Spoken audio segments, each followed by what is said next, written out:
You are looking at film clips from worldwide newsreels. The title reads, Communist Riots in Tokyo, Japan. A long way off, you think.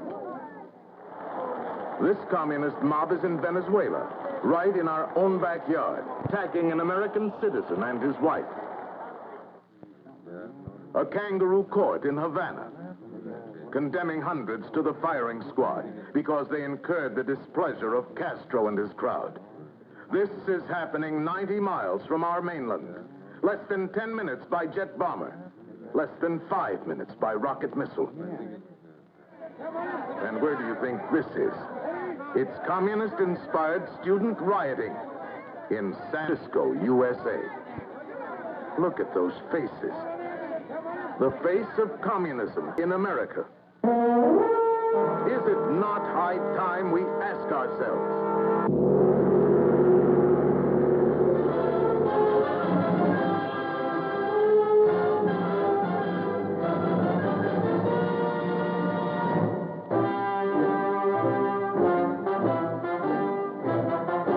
Ladies and gentlemen, Mr. Herbert A. Philbrick.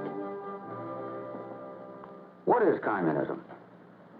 I've been on the inside of communism. I still have contacts. From this knowledge, I tell you as simply and seriously as I know how. Communism is a lying, dirty, shrewd, godless, murderous, determined, as J. Edgar Hoover says, a criminal conspiracy. I'm choosing these words deliberately. As I travel around, I still have people say, well, why are you so hard on communists? They're just another political party like any other, and a poor minority at that, and so misunderstood. Well, we don't want them misunderstood, and that's why we're making this film. And that's why I say they are lying, dirty, shrewd, godless, murderous, determined, and it is not an American political party like any other. It's an outlawed organization, taking its orders and instructions from another government to do everything possible to destroy our government. It's an international criminal conspiracy. In years to come, if democracy falls, historians are going to look back on this time in which we are now living, and they're going to say, how could any free and intelligent people living in a country like America let a gang of vicious outsiders come in and take over? Well, of course, the only answer would be that most Americans didn't realize or couldn't believe until it was too late that communists are what they are. That's why I want to analyze those 3, 6, 9 words. And if you'll follow me, I'll guarantee that 10 minutes from now, a lot of you are going to have a new understanding of communism. Now, let's see if that isn't so. We start with lying. People wonder, how can a communist look you in the eye and tell one bare-faced lie after another with a straight face, the way Gromyko did with President Kennedy on Cuba? Well, the explanation is simple. Lying doesn't mean the same thing to a real communist that it means to you and me. For 9 years, I walked streets like this to meet with other party members down dark hallways, behind closed doors, constantly changing meeting places to avoid suspicion. In musty attics or moldy basement rooms like this. We were taught by our communist leaders and ordered to believe that truth is anything that will promote communism. Therefore, nothing is a lie if it helps the party. So the communists use the lie as a weapon, a shield, and a tool. When you keep that in mind, at last you begin to understand them. When a smiling Khrushchev says the Russians in Cuba are technicians and farm helpers, well, you can suspect there are soldiers too. And when he says only defensive weapons were sent, well, you can suspect there are also intercontinental missiles and bombers.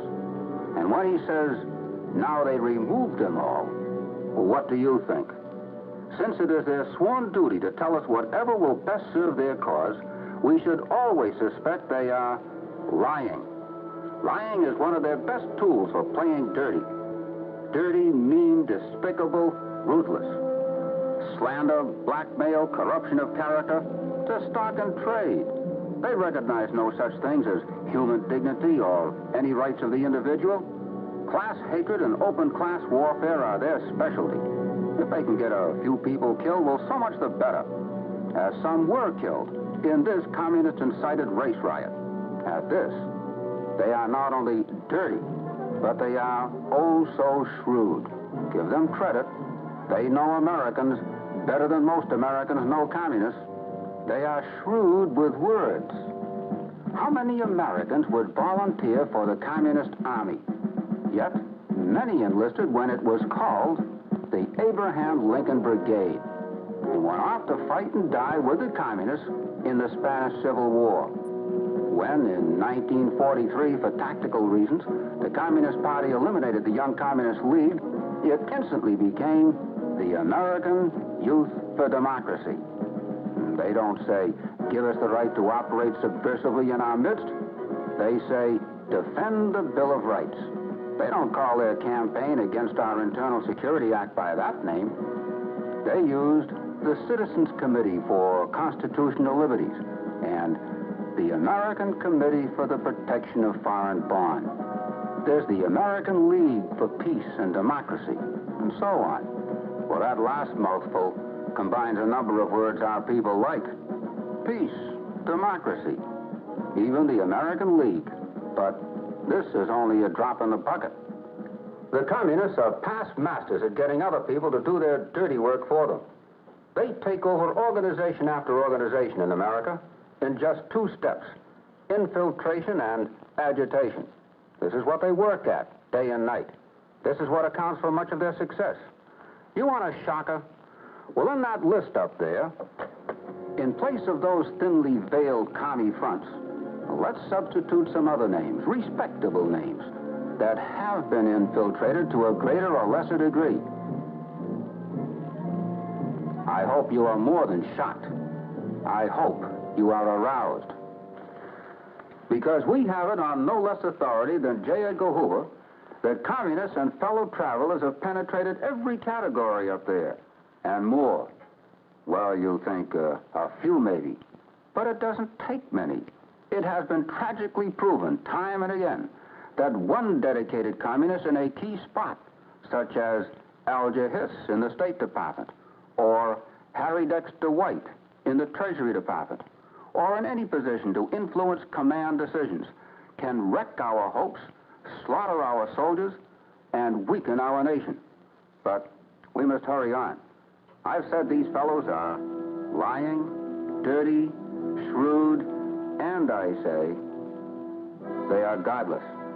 To me, this is perhaps the most frightening word of all, because it accounts for every other bad word that describes them.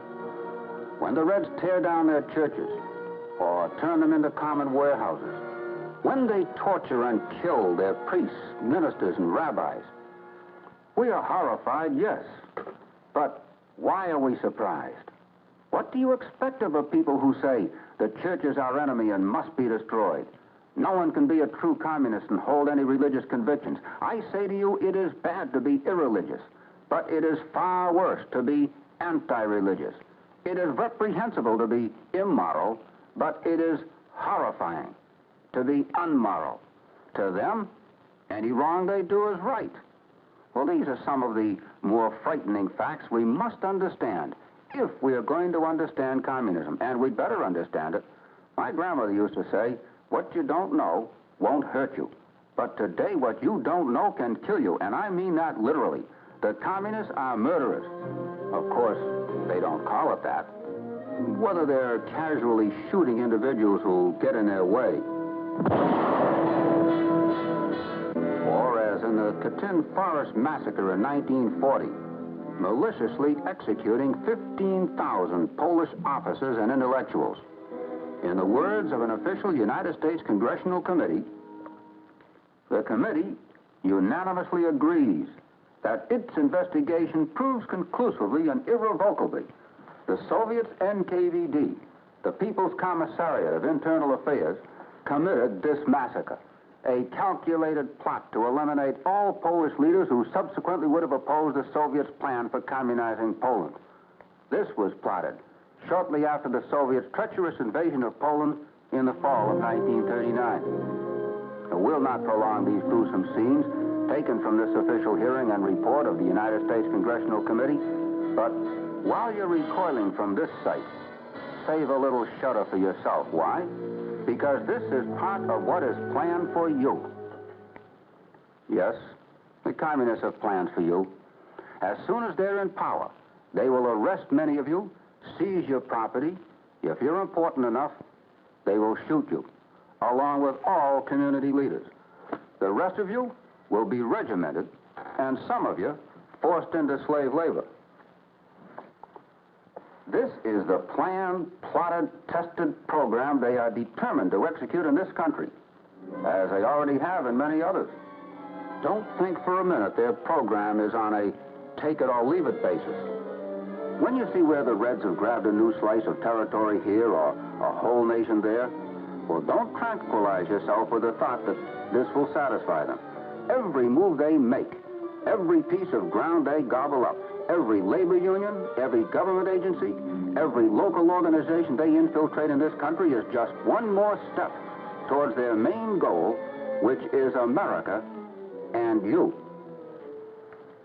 Occasionally they get their setbacks, but don't let a few defeats raise your hopes any. Even the setbacks are part of their overall strategy. 2 steps forward, 1 step back. Cuba is a classic illustration. Remember this news photo? Castro and Khrushchev hugging each other?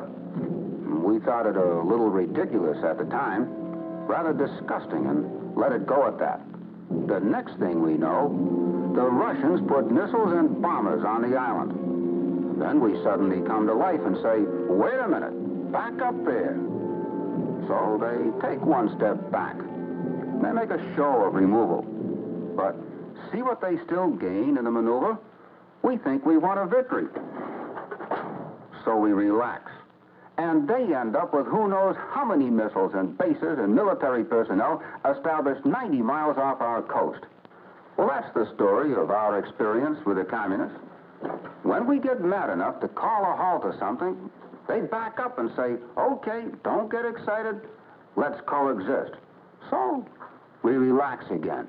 We give them a chance to consolidate their gains, and then they come in with a new sneak punch. What it all boils down to is just what J. Edgar Hoover said.